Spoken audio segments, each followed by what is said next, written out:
the challenge of the Yukon. I'm King! I'm you, Malamute!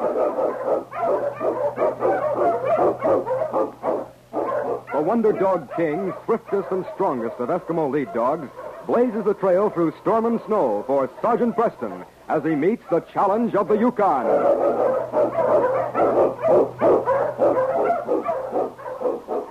Sergeant Preston was typical of the small band of Northwest Mounted Police who preserved law and order in the new Northwest country, where the greed for wealth and power led to frequent violence and bloodshed. But in spite of the odds against them, Sergeant Preston and his Wonder Dog King met that challenge, and justice ruled triumphant.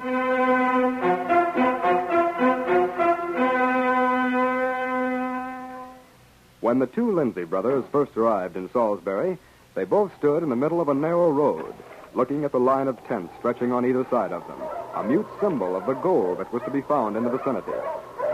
Well, Pete, how's it look to you? More like a temporary camping ground than anything else. That's because nobody's had time yet to do any building. This is just the beginning, Pete. The beginning of something that's going to be a big town one of these days. Yeah? Well, I don't see it myself. These people came up here overnight. Well, if they'd pull up stakes tomorrow, there wouldn't be nothing left but a trail. They're just as likely to stampede to some other place as they ought to stay here. As long as there's gold in the ground, they'll be here. I found out there's enough to keep them busy digging for quite a spell. I think I'll build right about here. Well, if you've gone loco, well, there's nothing here. Now, look, why not start out someplace where you'll have a chance? We'll have all the chance we need. These miners will be looking for somewhere to spend their dust. And when they do, our cafe's going to be ready for them.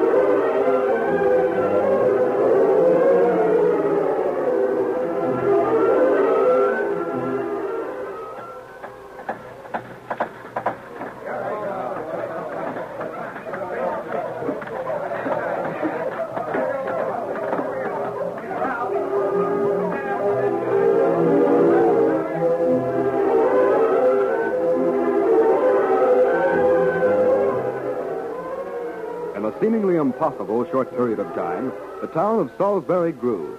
More people poured into it. Tents were replaced by shacks, shacks by cabins, and trails which grew into streets as timber was cut down and the wilderness pushed back. And on the main street, in the spot Ralph had selected, was Lindsay's Cafe, a long, narrow-framed building continually crowded with miners and trappers. Hi there, Ralph. How are you? Fine, Sam. How's your luck tonight? As long as that brother of yours ain't dealing the cards, I'm ahead.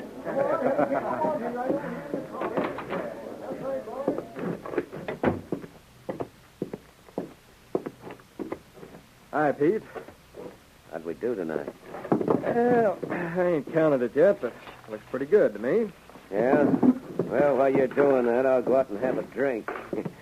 might even sit in on a poker game. But I'll try any of them card tricks of yours, Pete. Say, you Ralph Lindsay? Me? Why? I just want to talk to you, that's all. Here, pull up a chair. And sit down for a minute. No, don't go away. I want to talk to you. I want to let you in on something that'll make you a rich man. Yes, sir, a rich man. Well, just what do you mean, a rich man? I knew you'd be interested. Well, I just got in town about a week ago. Just a week, mind you. And I've already got the richest strike anybody ever saw in these parts. Yeah? That's me. Lucky Ben Abbott, my friends call me. Mister, I want you to be one of my friends. I'm proud to be known as a friend of a man that could look at a bunch of trees and a wizened old trail and know there'd be a town there. Oh, well, then you heard about that. Heard about it? Why, every man up here's heard about it. It's history now, yes, sir. How you built this cafe in half the town. Made that card-dealing brother of yours your partner. Oh, I see. Now, just what is this about a strike? Hey, maybe you ain't taking me serious. I admit I might have spent a little too much dust over your bar, but I'll tell you. Nobody up here knows where that strike of mine is, see? Nobody. But I'm going to show it to you, and I'm going to give you an interest in it. We need more men like you, Ralph Lindsay. You're the kind of man I like. Foresight, that's what you got. Foresight.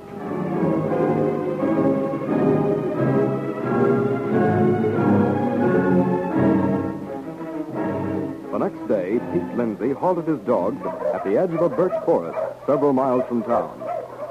You'll see I was on the level, Ralph. Of course, I have your word. You ain't going to tell where it Who, is. me? Oh, now listen, old-timer. You can depend upon me to keep my mouth shut about this. Good. If every Tom, Dick, and Harry was to know, there'd be a stampede up here before you could snap your fingers. Well, here we are. Ow. Look here.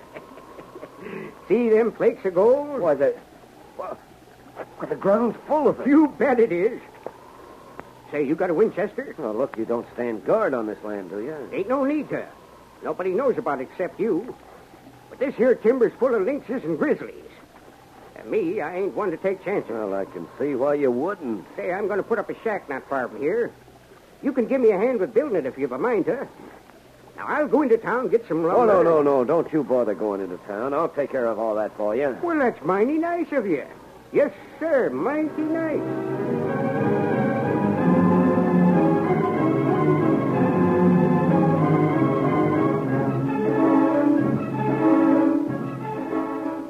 As the days went by, Pete Lindsay spent more and more time with the old prospector who camped out for the claim he had discovered. Then, late one afternoon, Pete arrived to find the camp empty. Assuming that Ben had gone hunting, he went to the creek and began sifting gravel. Hey, who the... Oh, you husky! Oh! Hey, I want to talk to you, Mr. Pete Lindsay. I just come from town and I found out you ain't Ralph at all. You're that card-dealing, gambling brother of his. And I'm telling you right now, you can get off this land and stay off. Hey, now, wait a minute. Wait a minute, nothing. Ralph's a man I'd admire to know. I met him while he was talking to a good friend of mine, and I'm mighty glad to get this straight. Oh, you thought you'd pull the wool over my eyes, huh? I wasn't trying to pull the wool over anybody's eyes. You made the mistake in the first place. Now, don't try to talk me out of it. I might be a sentimental old fool.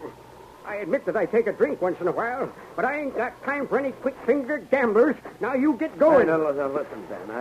I was going to You tell you can't even that look me in the eye, can you? No wonder. I never would have found out if I had... Jumping Jupiter! It's a grizzly! Wait till I... Give me that gun, Grandpa. That's it. Now you get a beat on him. Now, what are you waiting for, you blamed idiot? Go on, shoot. And let you hand over a fortune in gold to my brother if you live? Shoot. You bet I'll shoot, old-timer. I'll shoot, but not to save you. Wait a minute. Pete, you ain't going to let him... Pete! Shoot!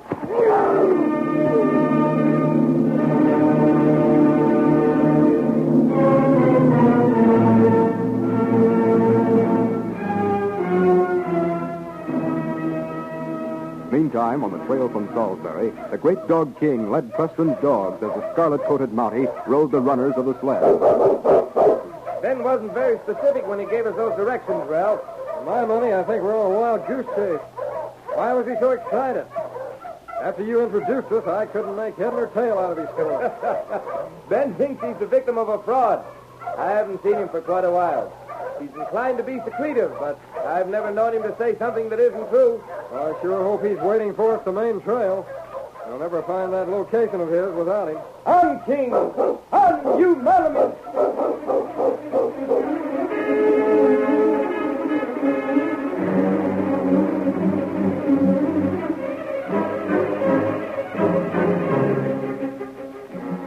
As the great Malamute raced along the trail, he tilted his head, and the sharp, clear air brought mingled scents to his nostrils.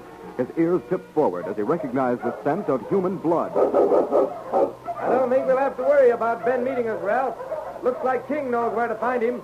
All right, boy. Come, you Malamute! The Mountie gave King his head, and the Malamute cut from the trail, choosing a path that led through the timber. His lean, powerfully built body covered the trail swiftly, steadily, leaving the other dogs behind.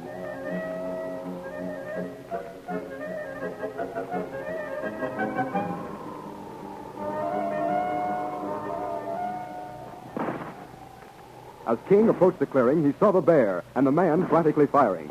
He sensed that the man in the snow was already wounded. Pete Lindsay had allowed the bear to strike Ben Abbott one sweeping, murderous blow. And as the animal turned to him, he began firing. Instead of dropping the grizzly in his tracks, as he had expected, the bullets from the rifle seemed only to madden the beast, and he lunged forward. Stay back, I'll show you. The grizzly lurched forward furiously, an awkward sureness in every motion of his giant forepaws. In a shattering instant, the man felt the claws tear at his flesh. King had come unnoticed upon the scene, upon the bear, and quickly he sank his strong fangs into the animal's hind leg, tearing fur and sinew. Then swiftly he dodged, for he well knew the savage strength of the grizzly. He knew, too, that his chance for survival depended upon his ability to dodge the treacherous claws, tiring the massive animal, who was no match for the dog's agility. Balancing on his hind legs, the bear stood ready to strike when suddenly... It was Sergeant Preston. His bullets found their mark, and the near-exhausted animal fell heavily to the snow. Sergeant, it's Pete and Ben. That Grizzly. Ralph, my medical kit. Bring it to the sled, quickly. Yeah. Good work, King, old boy. Wait, like. Ben. Am I... Oh, it's you, Sergeant. The bear. Never mind, he's done for, Ben. It's that Pete Lindsay. He held fire. The grizzly dropped me. Started for him. He fired. Not soon enough. Held fire? You mean he was standing here with a rifle? He didn't want to lose the gold. Here you are, Sergeant. Wait till I see about Pete. Pete. Pete, are you... Well, he went down firing, Sergeant. He's gone. That's too bad, Ralph. But we can save Ben here. Bring me some water, please. From the stream? No, from my canteen on the sled. Sure. Now listen, Ben. Pete's dead. What you say is true. That grizzly only had time to strike once at you when he started firing. That's what happened. Never was so close to being dead in my life. Then Pete tried to murder you? It ain't his fault. He didn't. Easy now. Opening fire when he did probably saved you. It diverted the bear's attention. Too bad he didn't make every shot count. Easy now. Evidently, he was too frightened for that. But he's dead now, Ben, and beyond punishment. Oh. Perhaps it'd be better if Ralph weren't to know. Yes, I see what you mean. Don't worry. I won't say it. Oh. I hope there's enough here, Sergeant. Never mind, Ralph. I won't need it now. Ben's had a bad time of it. He's lost consciousness. We'll carry him over to the sled. He'll need a few days' rest, and after that he should be all right. I wonder why Pete was out here. Ben must have told him about the strike, but he never mentioned it to me. Old-timers often get lonely in this country, Ralph. And because of that, I suppose Ben befriended Pete. Now you'll have to take your brother's place and be a real friend to him. Well, I'll try to. Now, come on. We've got to get him back to town. Get the dogs up, boy.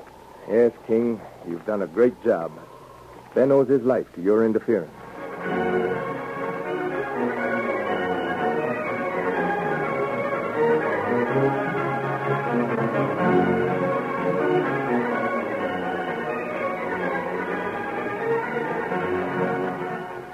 These copyrighted dramas originate in the studios of WXYZ Detroit, and all characters, names, places, and incidents used are fictitious.